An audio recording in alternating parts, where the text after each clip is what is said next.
咁係啦，大家好，我今日就係想嚟介紹翻我哋最新研發嘅產品啦。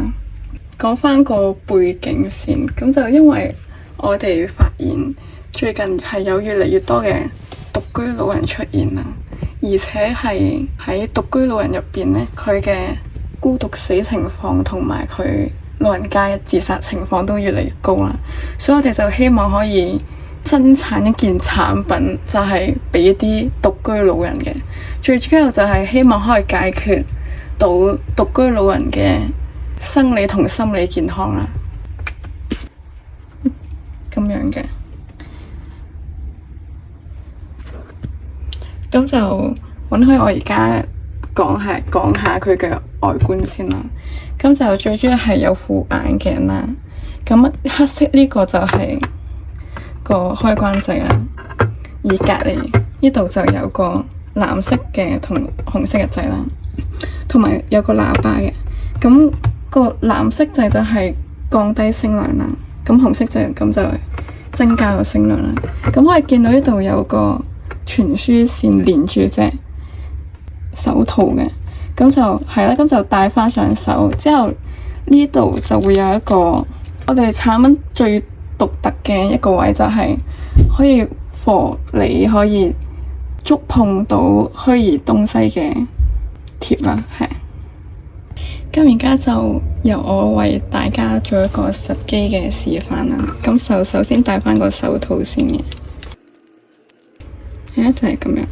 之後就再戴埋個眼鏡，咁就撳翻右邊黑色嘅開關掣啦。咁撳完之後，佢會有個 loading 嘅 logo 喺度嘅，咁就再等一陣。咁見到歡迎呢兩隻字，咁就代表咗就開機成功啦。咁而家就講解佢嘅功能啦。咁佢最主要有4個嘅。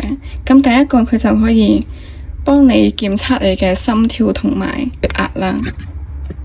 咁每次開機嘅時候，佢都會自動幫你 check 一次嘅。咁呢個就係血壓啦，佢自動幫你 check 緊嘅時候就會有呢個 logo 出現嘅。咁可以等一陣。咁你聽到佢響咗一聲，咁就代表檢測成功噶。咁都睇到隔籬個數據係幾正常嘅。而家就開始 check 個心率啦。咁就都係等佢，都係聽到佢響咗一聲之後，咁就係檢測成功噶啦。咁都係睇得出而家係好正常嘅。或者如果用戶出現咗任何突發情況，例如好似暈倒咁樣。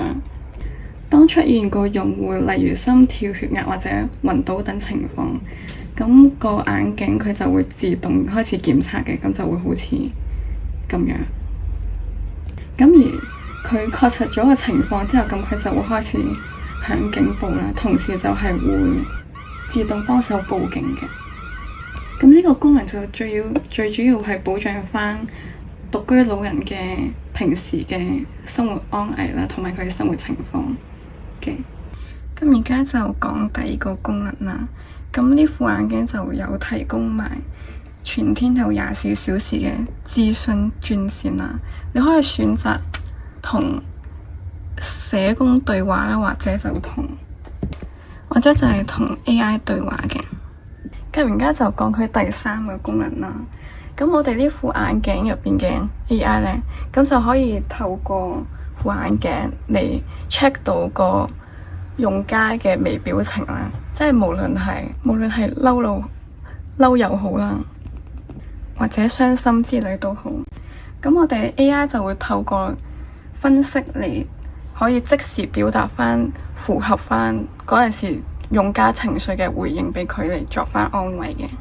咁而家就嚟到第4個功能啦，咁就係都係最重要嘅功能嚟嘅。咁我哋副眼鏡呢，係可以投射到你任何想要嘅家人啊、朋友啊，甚至 AI 嚟做一個全息投影出嚟嘅。咁我哋個手套呢，就可以觸碰到咁嗰個嘅全息投影嘅。咁而家就嚟做個示範啦。你直接同副眼鏡嗰陣，我想見翻我失散咗口奶嘅仔，咁你俾佢撈一陣之後，聽到佢響一聲，咁佢就成功咁整咗個全息投影出嚟啦。咁你透過個手套個 panel 咧，咁你就可以同佢握手啦，或者摸下個頭之如此類嗰啲，就可以同佢互動啦。而且呢個全息投影都會同你有個 AI 運算嘅交流功能啦。咁你就可以就好似面對面咁同當事人互動嘅感覺啦。咁今日嘅新品介紹就去到呢度啦，多謝各位。